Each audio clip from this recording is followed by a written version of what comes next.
McLaren is going through a tough time, and no one is speaking openly about it like Lando Norris. He dropped a bombshell about the car's performance that could change everything this Formula One season.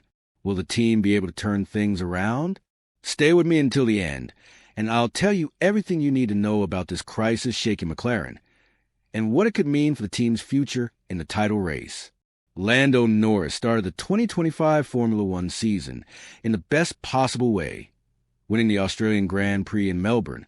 That victory raised expectations for his performance in the rest of the championship, especially given a car that seemed competitive since pre-season testing. However, the following races did not follow the same script, and Norris quickly found himself in an uncomfortable position, unable to replicate his strong debut and falling behind his teammate, Oscar Piastri. Instead of blaming external factors or criticizing the car's performance, Norris chose to take responsibility in a straightforward and mature way. He said he has no excuses because he understands that his role as a driver is to adapt and get the most out of whatever McLaren gives him. This statement makes it clear he recognizes a demand for consistency at the elite level of motorsport, and that isolated wins are not enough to secure a competitive championship. This attitude also reinforces an important characteristic in Norris's career: the awareness that his performance depends both on the car and on his own ability to adapt to adverse conditions. He did not deny there are technical difficulties involved, but made it clear that his mission is to find solutions on track. In a season where the balance between talent and adaptation has been crucial, the British driver shows he faces challenges head-on, even when results are not favorable. This sincere self-criticism opens space for a deeper analysis of what has truly made life difficult for Norris with the MCL39. And that is exactly where the issue of adapting to the current car comes in, a factor he himself recognizes as one of the biggest hurdles this season. Even though he is in his sixth Formula One season, Lando Norris faced one of the most challenging cars of his career in 2025. The MCL39, while having won races and shown speed in Piastri's hands, demands a very specific driving style that has not yet meshed with Norris's natural characteristics.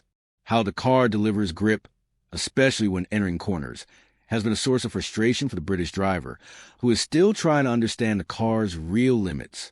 Norris admitted that this difficulty adapting is one of the reasons preventing him from showing his full potential this season. He doesn't ignore that the car evolved technically compared to the previous model, but points out that this evolution does not necessarily translate into comfort for all drivers. The challenge is not just technical, but also psychological. Lacking confidence in certain car reactions forces him to drive more conservatively, reducing his rhythm and aggression. This situation stands in stark contrast with Piastri's performance, who seems to have fit better with the MCL39's behavior. While the Australian extracts a maximum from the car even in unstable conditions, Norris still oscillates between fast laps and occasional mistakes caused by trying to push the car beyond what it currently offers. This fluctuation directly affects qualifying positions and, consequently, race results, creating a difficult cycle to break. This technical and emotional difficulty in syncing with the car gains even more importance as the team investigates mechanical factors behind these unpredictable behaviors. It was in this context that Andrea Stella pointed out a key detail in the MCL39's performance: the numbness in the front axle, which directly impacts drivers' confidence. McLaren boss Andrea Stella brought up a relevant technical point after the Miami GP qualifying. According to him, the MCL39 shows numbness in the front axle, meaning drivers struggle to feel the front tire grip in real time. This problem forces drivers to base decisions not on the car's immediate feedback, but on data from the previous lap, a dangerous delay in a sport where every millisecond counts. When asked about this explanation, Norris answered with humor, saying, "Andrea's always right, even if he wasn't his boss." The response may sound lighthearted, but it carries an implicit admission. He fully trusts the team leadership's technical analyses. More than that, the phrase shows a good relationship between driver and boss, something essential in moment of crisis or instability during a season. Norris also acknowledged that each driver reacts differently to this kind of challenge. While some adapt quickly to more filtered car sensations, others, like him, need clearer feedback to extract performance. Still, he reinforced that he is not there to make excuses. His focus is on improving, no matter what the car delivers. The maturity in his speech is clear, even if the light tone was chosen to soften public pressure. This attitude also shows that, despite frustrations, Norris still believes in McLaren's internal development process. He understands that engineering is working to fix these inconsistencies, but part of the responsibility is his as well. And while the team looks for mechanical solutions, the comparison with Piastri intensifies, because even facing the same challenges, his teammate has managed victories and more consistent results. Well, we're past the halfway point of this video, but before we continue, I noticed you haven't left a like on this video yet. This is really important for YouTube to keep recommending my content to you, and this way I'll keep bringing you the best Formula One content. So go ahead and leave a like on this video. It's free. Thanks. Now continuing. Oscar Piastri has been one of the standout performers of the 2025 season, with 4 wins so far and consistent performances even in difficult conditions. The Australian's rise within McLaren has highlighted the contrast with Norris, especially since both share the same equipment. This difference in results naturally raises questions about the British driver performance, putting extra pressure on his shoulders every race weekend. Norris, however, avoids engaging in direct comparisons. In his statements, he emphasizes that each driver interprets the car and reacts to track conditions differently. Still, he knows that the standard of excellence in Formula One is defined not only by individual results, but also by the internal comparison between teammates. In this respect, he is currently at a disadvantage compared to Piastri's current form. The relationship between the two drivers appears professional and respectful, but the internal dynamic naturally shifts when one starts to accumulate wins and the other faces difficulties. This can affect team morale and even influence strategic decisions throughout the season. Norris, who until recently was seen as McLaren's absolute future, now needs to reaffirm his relevance within the structure, at risk of seeing Piastri gain more space and priority.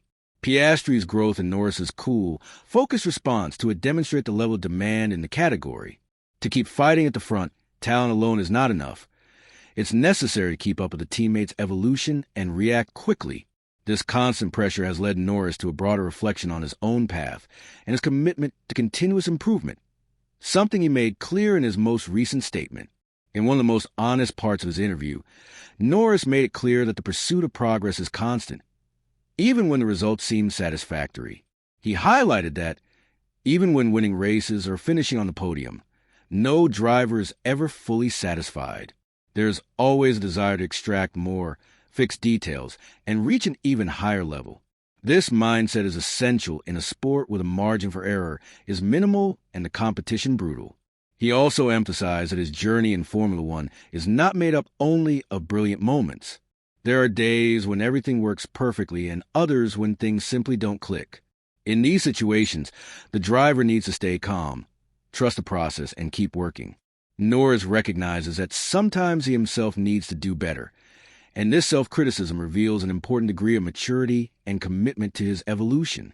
By stressing that he needs more than just a car, Norris suggests that ideal performance also depends on mental, emotional aspects and team harmony. This phrase shows that behind the helmet, there is an athlete in constant rebuilding, trying to balance expectations, performance, and learning. He knows the car is part of the puzzle, but the final output depends on a much more complex mechanism.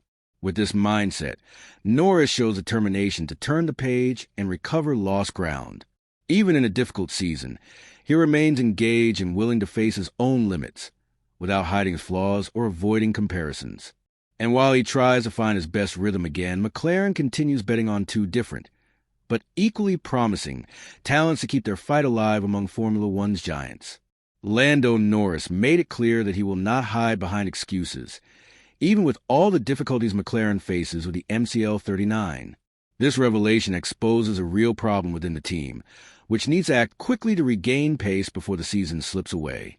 Now, the question remains, will McLaren manage to turn this around and truly fight at the top again?